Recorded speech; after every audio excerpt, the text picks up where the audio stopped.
नमस्ते। एक प्रश्न किसी ने क्या किया है, और प्रश्न से अधिक प्रश्न तो ये प्रश्न कई लोगों ने किया है, लेकिन इस पर एक चर्चा हो रही थी, तो मुझे लगा कि इसे हमें रिफ्लेक्शन के रूप में लेना चाहिए। और प्रश्न ये था कि बच्चों में हम संस्कार कैसे डालें। तो ये प्रश्न को दो तरह से हम देख सकते हैं। एक ये कि माँ बाप को लगता है कि संस्कार डालने चाहिए और बच्चे रिबेल करते हैं, तो ये माँ बाप के पॉइंट ऑफ व्यू से ये है।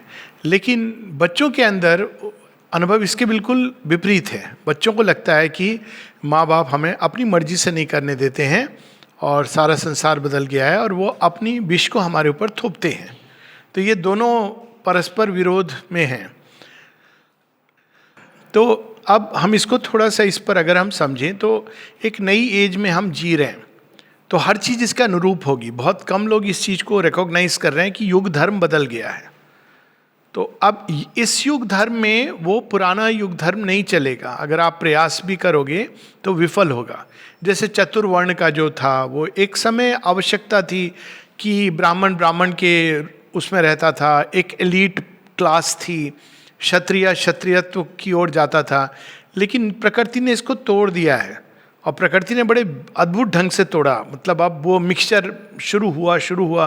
पहले ये था कि एक विशेष प्रकार के ऐसे स्कूल थे जहाँ केवल एक जाति के लोग जाएंगे, एक वर्ण के लोग जाएंगे, ऐसी व्यवस्थाएं थी, और उनका अपना एक पर्पस था एक समय पे। उसके विषय में हम नहीं जा रहे हैं, लेकिन अब वो व्यवस्थाएं टूट गई हैं।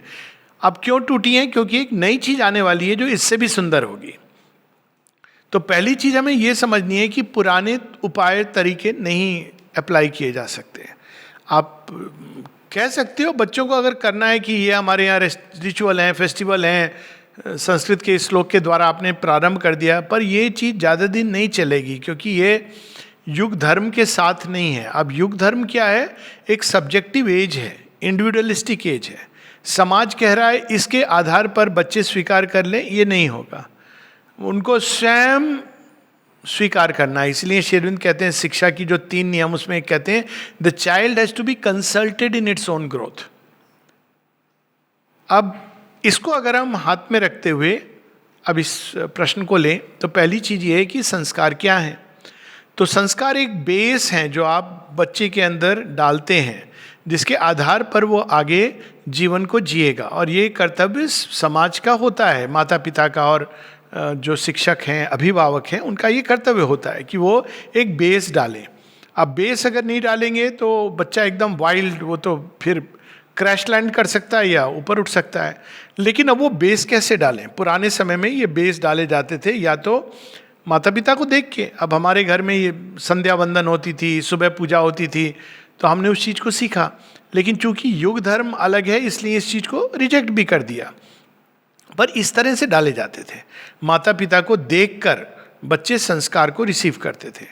दूसरा, उनको बताया जाता था कि ये सारे इस पूजा है, ये इस फेस्टिवल है, इसमें आपको ये पूजा करनी है, ये व्रत उपवास करना है, इत्यादि इत्यादि। और बच्चे अगर नहीं फॉलो करते थे तो उनको फिर पूरा समाज एक इस दृष्टि से कि देखो इनको विश्वास नहीं है, ये नहीं है, तो बच्चे क्यों इतनी कन्फ्लिक्ट करें, फॉलो करने लगते थे। बाद में वो उसमें इतना रम जाते थे मैकेनिकली कि कभी प्रश्न नहीं करते थे कि हम क्यों फॉलो कर रहे हैं। तो ये एक पुराना ढर्रा था। नए ढर्रे में बच्चों को इसको स्वीकार करना है। तो पहली चीज हमें ये समझनी है कि जो बाहर से हम क्या कर रहे हैं, उससे कहीं अधिक जो चीज़ अब बच्चे रिसीव करते हैं, स्पॉन्ज की तरह जैसे पानी को सोख लेते हैं, वो हमारी चेतना को रिसीव करते हैं। तो अब अगर बच्चों के अंदर कोई चीज़ डालनी है, तो बाहर हमने ये पूजा की, बाहर हमने वो किया, उससे कहीं अधिक है कि हम कैसे, हमारा व्यक्तित्व कैसा है, हमारी चेतना कैसी है। बच्चे उसको रिसीव करेंगे, क्योंकि अब हम उस युग में जा रहे हैं जहाँ पर ये इनर चेंज। दूसरा, रिलीजियस से अधिक स्पिरिचुअल। रिलीजन और स्पिरिचुअलिटी में क्या मूल अंतर है? रिलीजन में भगवान बाहर होते हैं। अब मैं इसके निटिग्रिटी में नहीं जा रहा हूँ, रिलीजन को बहुत ढंग से हम समझ सकते हैं, पर एक मूल रूप से भगवान बाहर होते हैं। कहाँ होते हैं? मंदिर में होते हैं, पूजा घर में होते हैं, इत्यादि इत्यादि। मंदिर, मस्जिद, गिरजा, जहाँ भी आप कर लीजिए, बाहर होते हैं। और भगवान को रिझाने के लिए एक किताब होती है, वो किताब को आप पढ़ के, एक स्टैंडर्ड फॉर्मेट है, एक विशेष दिन होंगे, एक विशेष समय होगा, एक विशेष विधि होगी जिसे आप पूजा करके भगवान को रिझाते हो। क्यों रिझाते हो? ताकि आपका जीवन संसार चल सके अच्छे से। ये फॉर्मेट अब खत्म हो गया है। अगर आप ये फॉर्मेट देंगे तो बच्चे क्वेश्चन करेंगे। क्वेश्चन क्यों करेंगे? पहले तो वो पूछेंगे कि अगर आपकी बात पूरी नहीं हुई, मन्नत जो आपने की, तो उसमें समस्या हो जाएगी। फिर वो प्रश्न करेंगे भगवान है नहीं है, कहाँ है, कैसे है। तो अब इस नए फॉर्मेट में स्पिरिचुअलिटी में कहाँ है? भगवान अंदर है, बाहर नहीं है। कौन सा समय है उनको रिझाने का? सब समय। कौन सी किताब है? वो किताब जो आपके हृदय में, eternal Veda secret in the heart. यानी आपको अब एक नया संबंध जोड़ना है भगवान के साथ, और वो संबंध एक मित्र का संबंध है, एक सखा का संबंध है, गाइड का संबंध है, मास्टर का संबंध है, पर वो आपके अंदर है। तो अब आप बाहर से ये करने की बजाय अपने अंदर। अब इसका एक उदाहरण ले लें। दुर्गा पूजा हुई, आपने बाहर से सारे विधिवत वो किए, ये सब ठीक है, अपनी जगह उचित है। लेकिन अब क्या है कि आपके अंदर में अगर दुर्गा जागी नहीं, जिन्होंने महिषासुर के सामने सिर झुका दिया, या वो महिषासुर की ग्रीड, महिषासुर किसका प्रतीक है? ग्रीड का, लस्ट का। वो वही जीवन आप जी रहे हो दुर्गा पूजा करने के बाद भी, तो फिर उसका कोई महत्व नहीं रह जाता है। तो अब दुर्गा माँ का जो तत्व है, जो ईश्वरत्व है, यानी गॉड्स का जो एक एस्पेक्ट है, गॉड्स किसी क्वालिटी को रिप्रेजेंट करते हैं, उस क्वालिटी को हम अपने अंदर जागृत करें। तो इट डजेंट मैटर कि हम गॉड का नाम ले रहे हैं, नहीं ले रहे हैं, किस नाम से ले रहे हैं, उस क्वालिटी को अपने अंदर बढ़ाना। तो अब ये किस रूप में आ रहा है? ये अब आ रहा है वैल्यू एजुकेशन और क्वालिटी बेस्ड एजुकेशन के रूप में। यही चीज़ आ रही है, लेकिन करेक्ट ढंग से आ रही है। आपके अंदर करेज है तो आप वास्तव में दुर्गा माँ की उपासना कर रहे हैं। आप, इट डजेंट मैटर, और वो यूनिवर्सल हो रही है। यानी वो एक भारत हो या चीन हो या जापान हो या यूरोप हो, ये एक वैल्यू बेस्ड एजुकेशन, जहाँ आपको अपने अंदर उस दिव्यत्व को प्रकट करना है, अपने जीवन में, अपने कार्य में इसमें प्रकट करना है। तो ये कैसे जाएगा अंदर बच्चे के? अगर माता पिता, शिक्षक के अंदर ये चीज़ जागृत होगी। नहीं तो बच्चों के अंदर रिवोल्ट आएगा। अब बाहर में पूजा पाठ कर रहे हो, लेकिन आपका जीवन वही है, तो बच्चे प्रश्न करेंगे और उसको रिजेक्ट कर देंगे। तो we have to live that reality, ये पहली चीज़ है। और वो अनकॉन्शियस या सबकॉन्शियस, सबलिमिनल इन्फ्लुएंस उनके अंदर जाता है, बच्चों के अंदर। दूसरा, हमें उनको, we have to appeal to the reason, क्योंकि ये युग धर्म है। आप उनको ब्लाइंडली कुछ फॉलो करने को नहीं कह सकते हैं। तो बच्चे क्या करें, नहीं करें, तो पेरेंट्स को क्या करना चाहिए? बच्चे के साथ उस सब्जेक्ट को रैशनली डिस्कस करना चाहिए। पहले क्या होता था कि नहीं, हमने कह दिया ना तुमने बाहर नहीं जाना है, हमने कह दिया ना, एक एग्जाम्पल ले लें अब लड़कियों के साथ, हमने कह दिया ना ये ड्रेस अच्छी नहीं है, तुम्हें नहीं पहननी है। यही होता था ना। बच्ची सुन लेती थी, लेकिन मन में उसके वो आकर्षण है उस ड्रेस का। तो अब क्या करना है? ना तो वो ट्रेडिशन हमने कह दिया इसलिए करना है, ना वो मॉडर्निटी की जो बाकी कर रहे हैं हम वैसा फैशन करेंगे। अब बच्चे के साथ आपको एक डायलॉग में, क्योंकि वो भी एक इंडिविजुअल सोल है, वो एक मास का एक प्रोडक्ट नहीं है, तो स्टैंडर्ड प्रोडक्ट नहीं है मास का। तो इंडिविजुअल सोल की तरह आपको बैठ के कि अच्छा तुम ये ड्रेस पहनना चाह रही हो, बहुत अच्छी बात है, क्यों पहनना चाह रही हो? मैं सुंदर देखूंगी। अच्छा, सौंदर्य इसमें उसमें अलग अलग ढंग से उसको कि सौंदर्य क्या है, रियल सौंदर्य क्या है, और कौन सी ड्रेस सुंदर हो सकती है, कितने ढंग से सौंदर्य प्रकट कर सकता है। और लास्ट में आपको वहाँ ले जाना है कि ड्रेस आपकी व्यक्तित्व का एक एक्सटेंशन है। जो आप वस्त्र पहन रहे हैं वो आपके पर्सनालिटी को रिफ्लेक्ट करना चाहिए। तो अगर एक प्रकार की ड्रेस है जो एक वेस्टर्न माइंडसेट को रिप्रेजेंट करती है, उसमें ये नहीं कि वो सही या गलत है। वेस्टर्न माइंडसेट क्या है? वह देह आत्मबोध है, देह ही आत्मा है, I am the self of the body. तो वो शरीर को बहुत अधिक बाहर से कैसा दिख रहा है उस पर वो फोकस करते हैं। और वस्त्र भी इस प्रकार के होते हैं जो हमारे शरीर को उघाड़ के प्रस्तुत करते हैं। ये लाइफ है, वाइटल फिजिकल प्लेजर की लाइफ है। और वहीं पर दूसरा एक अप्रोच है जहां हमारी आत्मा का सौंदर्य हमारे वस्त्र में झलकना चाहिए। वस्त्र अच्छे होने चाहिए, सुंदर होने चाहिए, लेकिन हमारे आत्मा के अनुरूप होनी चाहिए। उन जो अंदर में है वो बाहर झलकना चाहिए। तो जब हम इस अप्रोच से बच्चों को जागृत करते हैं बहुत रैशनली, तो उसमें दो बातें होती हैं। एक तो जो बाद में बच्चों को काम आएगा वो है डिसर्नमेंट, डिस्क्रिमिनेटिव रीजन। ये फैकल्टी बहुत बाद में डेवलप होती है बच्चों के अंदर। तो माता पिता शिक्षक का क्या काम होता है? As a substitute to that faculty. Policeman नहीं होते हैं।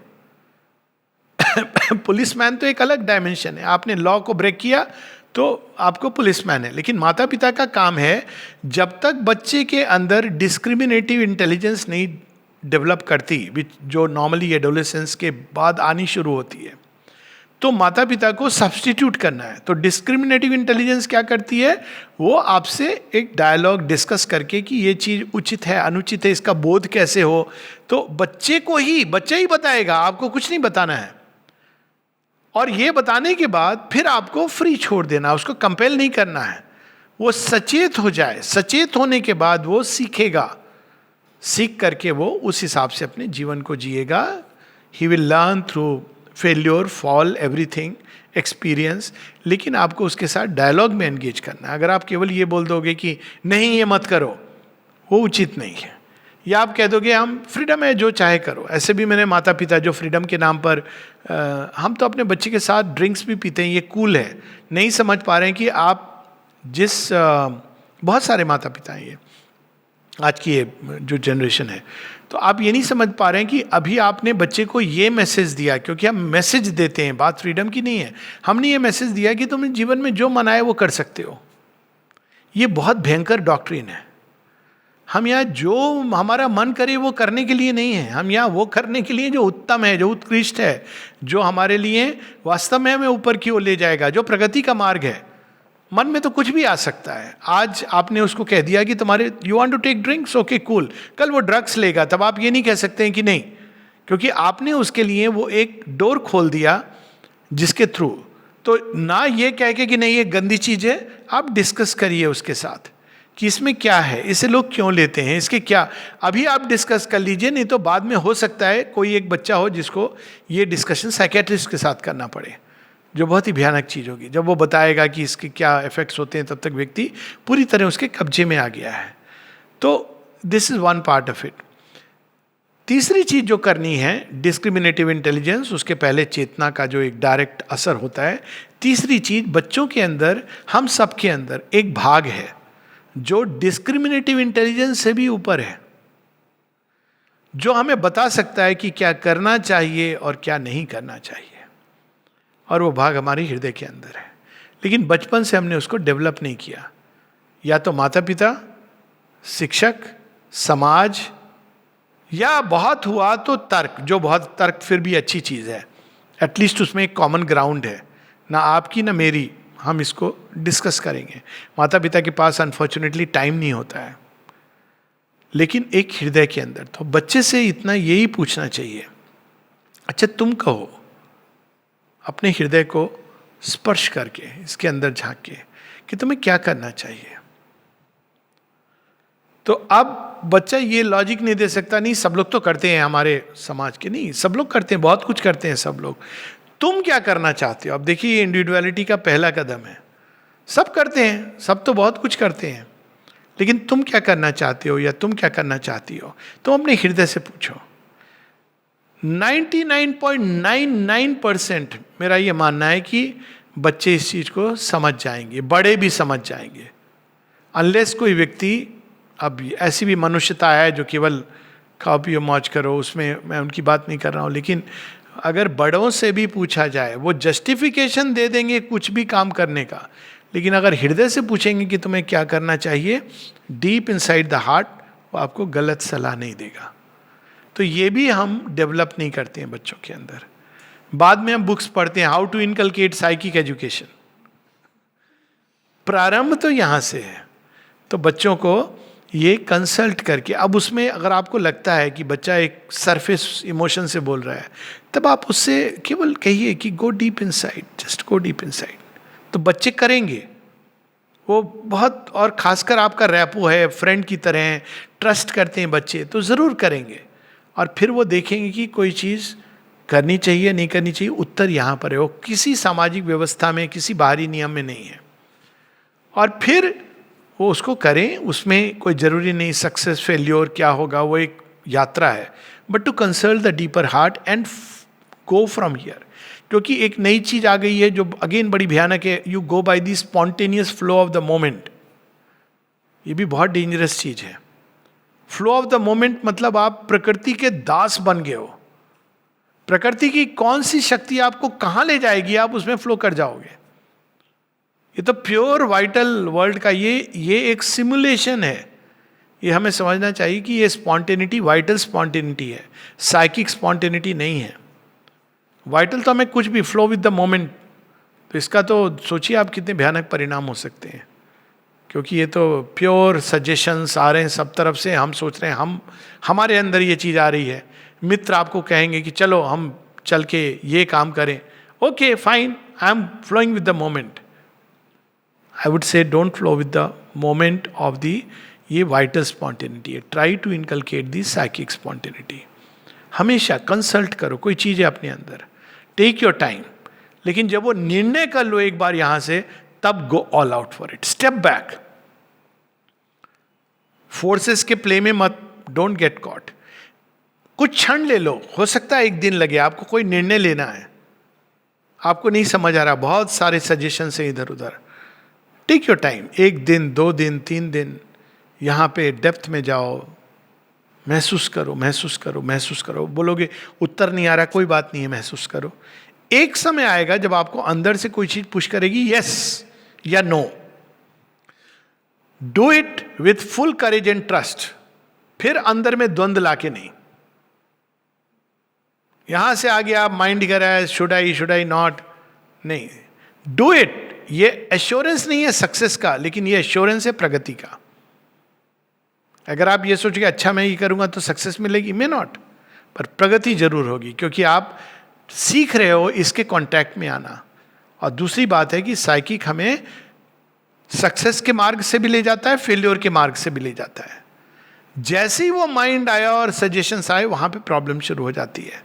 तो या तो माइंड में डिसर्निंग इंटेलेक्ट, हर प्रकार के थॉट नहीं, और दूसरा deep inside the psychic presence. तो ये अब संस्कार का तरीका हो गया है, बच्चों को ये सिखाना है। ये सिखाना कि हमारे पुरखों ने किया, नॉनसेंस। ये सिखाना कि हम कह रहे हैं इसलिए करो, children will outright reject it, revolt करेंगे। ये सिखाना कि तुम नहीं करोगे तो हम तुम्हें दंड देंगे, वो तो बहुत ही क्रूड है, वल्गर है। ये सिखाना कि तुम ये करोगे तुमको ये लाभ होगा, अगेन हम उनके अंदर एक क्रूडनेस डाल रहे हैं। ये लाभ नुकसान की बात है ही नहीं।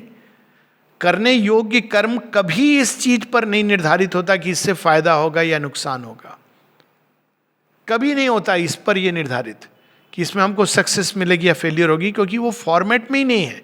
ये तो वायरस है, ट्रोजन हॉर्स जो हमने डाल दिया अंदर में। जो फॉर्मेट है वो है कि ये इस समय हमारे अंदर दिव्य की मांग है, do it just like Abhimanyu. हो सकता है you will fall on the battle field, हो सकता है आपको सक्सेस ना मिले, पर आप प्रगति करोगे, जिसके लिए हम यहां पर आए हैं।